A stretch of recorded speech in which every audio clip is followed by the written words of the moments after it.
नमस्कार विद्यार्थी मित्रांनो. एम-पी-एस-सी वायफाय स्टडीमध्ये सर्वांचं स्वागत. मित्रांनो, तुम्हाला माहिती आहे की एम-पी-एस-सी वायफाय स्टडी नेहमी ऑथेंटिक आणि रिलायबल न्यूज सांगत असते. मित्रांनो, तशीच ऑथेंटिक आणि रिलायबल न्यूज आज मी घेऊन आलेलो आहे मित्रांनो. हो, बरोबर ऐकताय तुम्ही. शिक्षक भरती संदर्भातली आहे मित्रांनो. बघा, शिक्षक भरतीत एकूण किती जागा भरणार आहेत मित्रांनो? 3,479 जागा भरणार आहेत आणि ते पण सेंट्रल मिनिस्ट्रीचा चांगला प्रोजेक्ट आहे मित्रांनो. आणि भावी शिक्षकांना मला वाटते ही सुवर्ण संधी आहे, ती सोडू नये.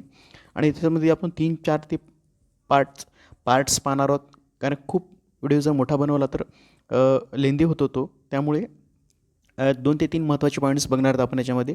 कुठल्या जागा भरणार झाल्यात, कुठल्या स्टेटसाठी असणार आहेत आणि त्यात फॉर्म कसा भरायचा याची सविस्तर माहिती मी 2 ते 3 मुद्द्यामध्ये देणार आहे. म्हणजे शॉर्टमध्ये स्वीट तुम्हाला व्हिडिओ कळेल की काय करायचं. ओके, आता बघा मित्रांनो, नक्की बघा, तुम्ही सांगतो तुम्हाला मी. ही जाहिरात सगळ्यांनीच पाहिली असेल असं मला वाटतं आहे. ओके, बरोबर आहे. हे थोडंसं या जाहिरातीबद्दल सांगतो, नंतर सविस्तर जाहिरातीकडे वळू आपण. Okay, ministry of tribal affairs म्हणजेच काय, म्हणजे आदिवासी विभाग, केंद्रीय आदिवासी विभागाकडून जे नोटिफिकेशन आले, म्हणजे कुठलं 3,479 जागाचे वॅकन्सीज आल्या आहेत मित्रांनो. त्या कुठल्या एकलव्य मॉडेल रेसिडेन्शियल स्कूल्स, म्हणजे एकलव्य मॉडेल हे प्रोजेक्ट आहे, म्हणजे काय म्हणता येतं, रहिवासी शाळांचा. ओके, त्याच्या अंतर्गत हे जागा भरल्या जाणार आहेत आणि एकूण ह्या 17 स्टेट्समध्ये जागा भरल्या जाणार आहेत मित्रांनो. किती? 17 स्टेटमध्ये. त्याच्यात महाराष्ट्राचा पण नंबर आहे मित्रांनो. हे लक्षात येते 8 नंबरला.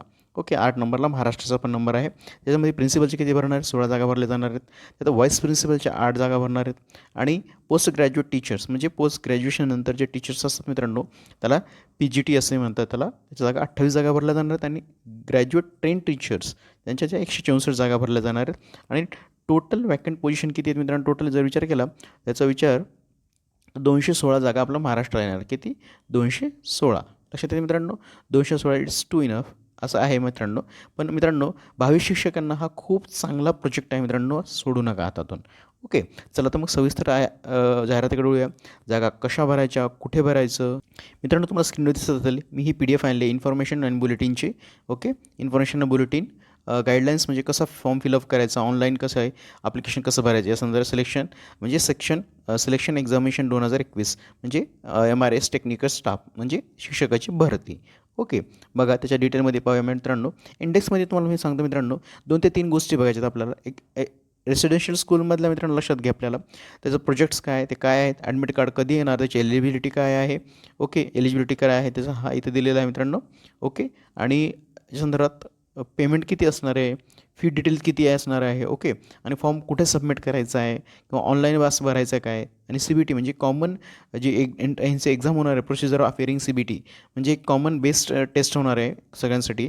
ते कसं असणार आहे यासंदर्भात डिटेल माहिती मी आपण ही पॅरामध्ये देणार आहोत. आणि कुठल्या कुठल्या भागात एक्झाम होणार आहे आणि सिलेबस. मित्रांनो, आपण फक्त 3 ते 4 गोष्टी फोकस करणार. लक्षात येते मित्रांनो.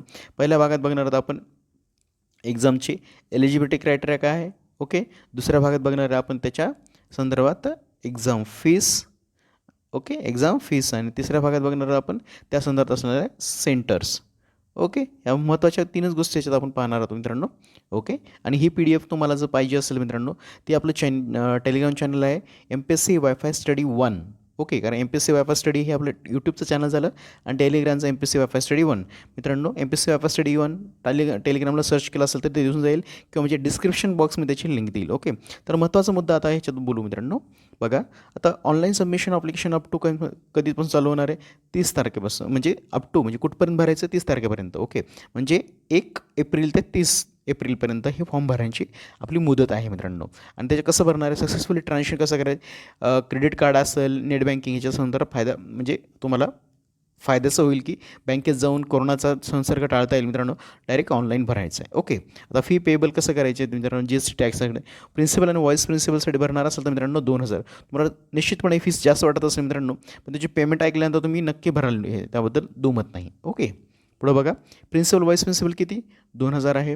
आणि PGT, म्हणजे पोस्ट ग्रॅज्युएशन टीचर आणि पोस्ट ग्रॅज्युएशन ट्रेनिंग टीचरची ह्याची त्या संदर्भात आहे 1,500 रुपये. ओके, आणि पर्टिक्युलर अपेक्षा, कारण समजा जर तुम्ही फॉर्म भरला आणि त्यात करेक्शन्स असतील तर 4 ते 6, म्हणजे 4 मे ते 6 मेपर्यंत आपल्याला ह्या करेक्शन्स घेता आहेत, म्हणजे फॉर्म भरल्यानंतर 4 दिवसांनी. ओके, आणि डाउनलोडिंग ॲडमिट कार्ड कसं करता येईल? डाउनलोडिंग ॲडमिट कार्ड हे ते तुम्हाला मेल किंवा तुमचा मोबाईल रजिस्टर नंबर त्याच्यावर येऊन जाईल.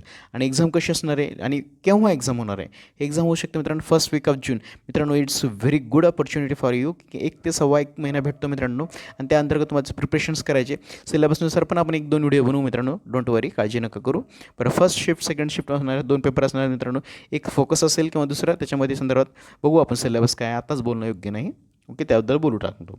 आता सेंटर ऑफ एक्झामिनेशन कसं आहे, ॲज पर ॲडमिट कार्डवर तुम्ही जे सेंटर दिले त्या अनुषंगाने असेल. अजून फॉर्म भरला नाही मित्रांनो, पाहूया आपण. ओके, आणि ती वेबसाईट कुठली आहे मित्रांनो, recruitment.nta.nic.in या वेबसाईटवर जाऊन आपल्याला तो फॉर्म भरायचा आहे. ओन्ली ऑनलाईन मोडमध्ये आहे. ओके, चला डिटेल पाहूया. मी मग अशी बोलल्याप्रमाणे थोडंसं असं इलिजिबिलिटी क्रायटेरिया पाहूया मित्रांनो. कारण सगळ्यात संभ्रम असतो की इलिजिबिलिटी माझं जमेल का. हे सगळे PDF मी माझ्या डिस्क्रिप्शन बॉक्समध्ये दिलेले मित्रांनो किंवा माझ्या टेलिग्राम चॅनलला टाकतो आहे. ओके, बघा मित्रांनो, आता सब्जेक्ट्स की पेमेंट्स किती आहे थोडंसं याच्यात संदर्भात लक्ष देऊ. त्यांना फीस 2,000 किंवा 1,500 जास्त वाटले असेल त्यांच्यासाठी. प्रिन्सिपलची फीस असते मित्रांनो, विचार करा मित्रांनो, फीस म्हणजे पेमेंट, सॉरी, ते 2,000 रुपये फीस आहे त्यांची परीक्षेची. पण 78,000 रुपये स्टार्टिंग पेमेंट असणार मित्रांनो. हे ग्रॉस सॅलरी झालं. पेमेंट मॅट्रिक्स असतं मित्रांनो सेंट्रल गव्हर्नमेंटचं, त्यानुसार payment matrix scale 1, 2, 3, 6 to up to 12 असं असतं ते. आणि जेवढं लेवल कमी आहे, म्हणजे लेवल 1, 2, 3 म्हणजे कमी असतं. आणि जसं जसं लेवल वाढेल तसं तसं पेमेंट वाढत असतं मित्रांनो. कारण की ते क्लास 1, क्लास 2, क्लास 3, क्लास 4 असं डिवाइड होत होतं by the centre of knowledge. State बोर्डचं त्याचं वेगळं असतं, स्टेट गव्हर्नमेंटचं वेगळं असतं. ओके, आता व्हाईस प्रिन्सिपलची किती असणार आहे मित्रांनो, 56,000 स्टार्टिंग असणार आहे. आणि पोस्ट ग्रॅज्युएशनचे जे हिंदी इंग्लिशमध्ये सर्व सब्जेक्ट आहे मित्रांनो, हे दिसत असतील तुम्हाला 47,000. ओके, आणि ट्रेंड ग्रॅज्युएट टीचरची किती असणार आहे, 44,000 रुपये. ओके, कळलं मित्रांनो. कॉम्प्युटर बेस्ड टेस्ट असणार मित्रांनो, म्हणजेच ऑनलाईन एक्झाम असणार आहे तुमची. ओके, त्याबद्दल सुद्धा मी काही ट्रिक्स सांगणार आहे तुम्हाला, आपण बोलू या व्हिडिओमध्ये. ओके, कम्प्युटर बेस्ड टेस्ट असणार आहे मित्रांनो, लक्षात घ्या. ऑनलाईन एक्झाम आहे म्हणजे तुम्हाला GSचा खूप चांगला अभ्यास करावा लागणार आहे मित्रांनो, लक्षात घ्या. आता सिलेबस पाहूया त्याचं. ओके, एक्झाम कुठलीही म्हणल्यानंतर सिलेबस अतिशय महत्त्वाचा असतो. प्रिन्सिपलसाठी मित्रांनो ऑब्जेक्टिव्ह एक्झाम असणार 160 मार्क, म्हणजे पर्सनल टेस्ट आणि इंटरव्ह्यूला 40 मार्क्स. ओके, आणि ड्युरेशन ऑफ एक्झाम म्हणजे विचार करून टोटल 200ची एक्झाम आहे मित्रांनो.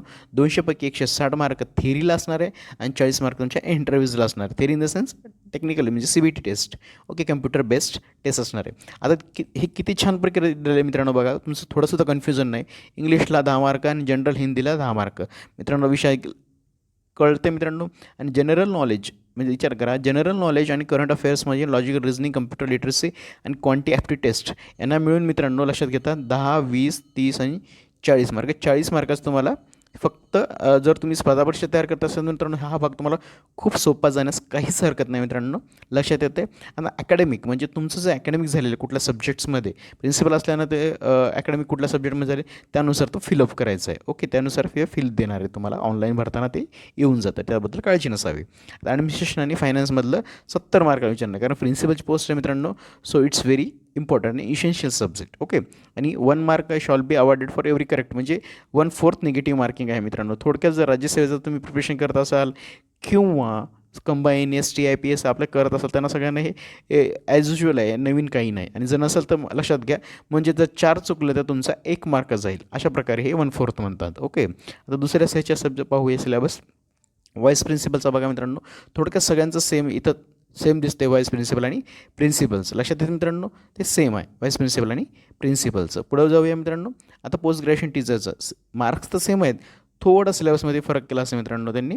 येस, सब्जेक्ट वाईज म्हणजे काय मित्रांनो, फक्त सिलेबस टोटली बाकी सगळं सेम आहे. फक्त जो कोर सब्जेक्ट आहे 70 ते 80 मार्काचा मित्रांनो, म्हणजे सब्जेक्ट नॉलेज. म्हणजे तुम्ही जर एखाद्या सब्जेक्टमध्ये PGTमध्ये पोस्ट ग्रॅज्युएशन टीचर सब्जेक्ट असेल तुम्हाला, इकॉनॉमिक्स, सायन्स किंवा लिटरसी, कम्प्युटर लिटरसी, जे काही सब्जेक्टची लिस्ट दिली मित्रांनो, मग अशी आपण लिस्ट वाचली होती, पूर्ण टेस्ट हिंदी असेल, मराठी असेल, या संदर्भात ते सगळं डिटेल सब्जेक्ट मी पाहून घे, त्याच्या संदर्भात हे असणार आहे. ओके, आता शेवटच्या भागाकडे वळूया. याच्यामध्ये कुठला TGT. Okay, training graduate teacher, म्हणजे लक्षात घ्या, म्हणजे सब्जेक्ट नॉलेज अशी तर 100 असणार आहे मित्रांनो. फक्त हे वरील पार्ट थोडाफार फरक असला तर मित्रांनो थोडंसं साम्य वगळता सर्व सेमच आहे. ओके, आणि सगळ्यालाच 1/4 निगेटिव्ह मार्किंग असणार आहे आणि 1 मार्क फॉर इच. ओके, हे आता सगळं समजलं मित्रांनो. आता नंतरचा अतिशय महत्त्वाचा पार्ट जो आहे की अप्लाय कसं करायचं मित्रांनो. ॲडमिट कार्ड या वेबसाईटवर येणार आहे मित्रांनो, दिसत असेल वेबसाईट ही. ओके, recruitment.nta हे बुकमार्क करून ठेवा मित्रांनो तुमच्या मोबाईलमध्ये, की परत टाकायला खूप मोठं जातं आणि जड जाताना अवघड होतं. ओके, आता बघा मित्रांनो, ही कम्प्युटर एक्झाम जी असणार आहे तुमची, म्हणजे कम्प्युटर बेस्ड टेस्ट असणार आहे. ते फर्स्ट शिफ्टमध्ये 9 ते 12 आणि दुसरी 3 ते 6. ओके, या शिफ्टमध्ये असणार आहे. आणि एंट्री सकाळी 7:30पासून 8:30पर्यंत. हे ॲज युजल आहे मित्रांनो, हे काय सांगण्यासारखं नाही आहे, हे एकदा वाचून घ्या डिटेल नोटिफिकेशनमध्ये. ओके. आणि examination centre will B time 2 hours before the commission of the examination. मित्रांनो, कोरोना गाईडलाईन्स असल्यामुळे ते 2 तास 1-2 तास आधी बोलवतात, हे ते पाळावंच लागणार आणि ते कराच मित्रांनो. ओके. नाहीतर समजा जर हेल्पलाईन तुम्हाला जमत असेल तर किंवा काय अडचणी असतील तर मित्रांनो, तर 011-4075-9000 या नंबरवर तुम्हाला संपर्क करायचा मित्रांनो. Based on test candidates may contact helpline number. Okay, हा नंबर सेव्ह करून ठेवा तुमच्याकडे मित्रांनो, लक्षात घ्या, कधी काम पडेल सांगता येत नाही. ओके. ह्याच्यातलं सगळ्यात मला वाटतं सगळ्यात घडलं. आता शेवटचं ह्याच्यामध्ये की सेंटर्स एक्झामिनेशन कुठलं तर एज काय मित्रांनो लक्षात घ्या, आणि क्वालिफिकेशन मित्रांनो लक्षात घ्या. प्रिन्सिपलचं जे असतं मित्रांनो मॅक्झिमम 50 वर्ष असणार आहे, आणि एज रिलेशन फॉर ST आणि ST government as per rule असणार आहे मित्रांनो, ते तो सगळ्याच ॲडमध्ये कंपल्सरी असतं. ओके. आता मास्टर त्या डिग्री लागणार त्याच्यामध्ये अँड दिले मित्रांनो. ओके. आणि BEd कंपल्सरी आहे मित्रांनो. तर प्रोफेशन टीचिंग हिंदी आणि इंग्लिश म्हणजे बोथ बायलिंग्वल हवं आहे मित्रांनो, म्हणजे तुम्हाला इंग्लिश आणि थोडक्यात काय हिंदीमध्ये शिकवता येणार, कारण सेंट्रल गव्हर्नमेंट येतं मित्रांनो, तर त्याचं दोन्ही याच्यामध्ये पाहिजे. आणि अजून एक मित्रांनो लक्षात घ्या, person working in government, semi government आणि गव्हर्नमेंट म्हणजे असलं पाहिजे. आणि होल्डिंग ॲनालॉगस पोस्ट म्हणजे पोस्ट म्हणजे त्या समकक्ष म्हणजे प्रिन्सिपलचंच काम केलेलं असायला हवं.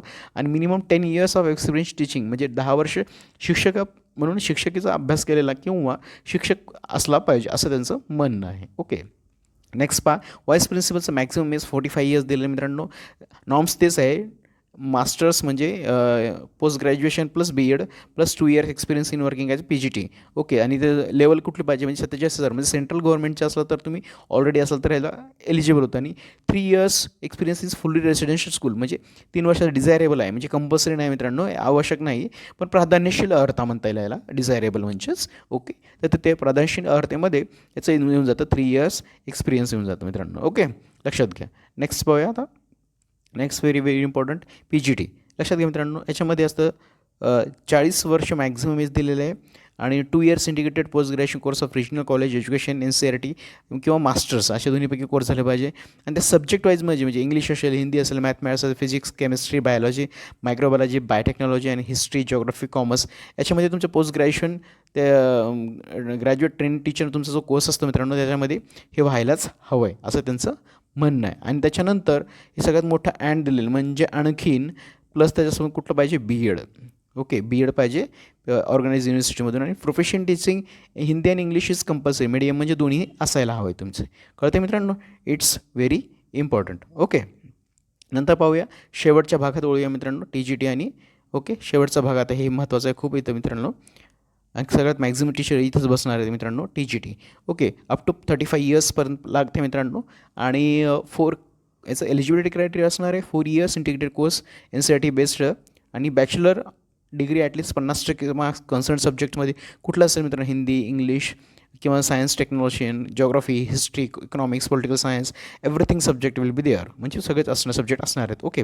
प्लस काय असणार आहे त्यासोबत BEd पाहिजे किंवा CET STET म्हणजे स्टेट टीचर्स एलिजिबिलिटी टेस्ट असते मित्रांनो, ती पण पासायला हवे. किंवा CTET paper second conducted by CBSE in accordance with the guidelines formed by NCT म्हणजे नॅशनल काउन्सिल टेक्निकल एज्युकेशनची जी आपली डिग्री पर्पज मिळते तर पाहिजे. आणि प्रोफेशनल टीचिंग म्हणजे बायलिंग्वल, परत तुम्हाला सांगतो आहे, मला शिकवताच येत नाही सर मग असं नाही चालणार. बायलिंग म्हणजे हिंदी प्लस इंग्लिश हे दोन्ही तुमचं प्रोफेशनशी हवी आहे. ओके, लक्षात आहे मित्रांनो, इट्स व्हेरी इम्पॉर्टंट. ओके. आणि एज लिमिट किती असं कधीपर्यंत ग्राह्य धरलं जाणार मित्रांनो, ते एज 30 एप्रिल 2021पर्यंत तुमचं ग्राह्य धरलं आहे. 45 असेल, 40 असेल, 35 असेल, असं जे एज दिले मित्रांनो ते 30 एप्रिल 2021पर्यंत ग्राह्य धरलं जाणार आहे. ओके. काही शंका असेल तर नक्कीच विचारा मित्रांनो. तुम्हाला माहिती आहे की नेहमीच आपलं ऑथेंटिकेशन चालतं आहे ॲडबद्दल. ओके. एज रिलेशन इथं दिलेलं बघून घ्या. डॉट डिटेल्स सगळं वाचत बसणार नाही मित्रांनो, तो खूप मोठा व्हिडिओ होऊन जाईल. ओके. डिटेल्समध्ये आता तुम्हाला वाचता येतं मित्रांनो, याच्यात काही संदर्भ नाही आणि काय अडचण असतं नक्की नक्की नक्की विचारा. We always there. ओके. तोपर्यंत रजा घेतो मित्रांनो, भेटूया पुढील एपिसोडमध्ये. असाच भरभरून प्रतिसाद देत राहा. ओके. आणि ही PDF ज्यांना कोणा हवी असेल त्यांनी आपलं चॅनल लॉग इन करायला हरकत नाही मित्रांनो. ओके. आता पेएबलचं दिले, प्रिन्सिपलचं, व्हाईस प्रिन्सिपलचं पेमेंट दिले मित्रांनो. हे शेवटचा एक पॉईंट राहिला मित्रांनो, त्याबद्दल माफी असावी. सेंटर्स लोकेशन्स कुठले कुठले आहेत मित्रांनो लक्षात घ्या. सेंट्रल लोकेशन म्हणजे खूप 78 पानाची पेज असल्यामुळं, खूप एक 72 पानाची पेज असल्यामुळे खूप मोठी आहे मित्रांनो. Okay. Teaching staff selection criteria काय, ॲनालिटिकल ॲबिलिटी टीचिंग काय, असं सगळं एकदा निवांत बसून वाचून घ्या मित्रांनो, म्हणजे तुम्हाला कळून जाईल. हां, हे सेंटरचं आलं मित्रांनो, लक्षात येते सेंटर आणि सिलेबस दिलेलं मित्रांनो. एक मिनिट, सेंटरचं बघून घ्या. बघा मित्रांनो, exam cities, the centre will B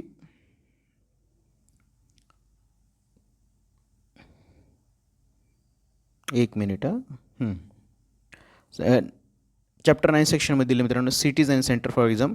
okay, conducted in given ex while appendix candidates have to select any 4 subjects और cities of the years of choices. Okay, म्हणजे 4 सब्जेक्ट, म्हणजे 4 सिटीज मला सिलेक्ट करायचे फ्रेंड्स तुमच्या अलॉटमेंटनुसार. बाकी तुम्ही एक्झाम दिली असेल तुम्हाला माहिती आहे मित्रांनो, first preference, second preference, third preference असा असतो मित्रांनो. त्या प्रेफरन्सनुसार तुमच्या एक्झाम घेतल्या जातील. Okay, unique registration number will be generated tracking status of queries and grievances. म्हणजे तुम्हाला जर काही अडचण असेल, तुम्ही त्याचा मेल टाकला असेल, त्याचा स्टेटस एक युनिक QR कोड जनरेट होईल मित्रांनो, किंवा नंबर जनरेट होईल, त्यानुसार का तुम्हाला संपर्क साधेल. आता हे जे दिले त्यांनी अपेंडिक्स एक्स म्हणजे 10वा परिच्छेदात ते पाहूया मित्रांनो. त्यानंतर तुम्हाला अंदाज येईल एक्झाम सेशन. हे सिलेबस पाहून घ्या मित्रांनो.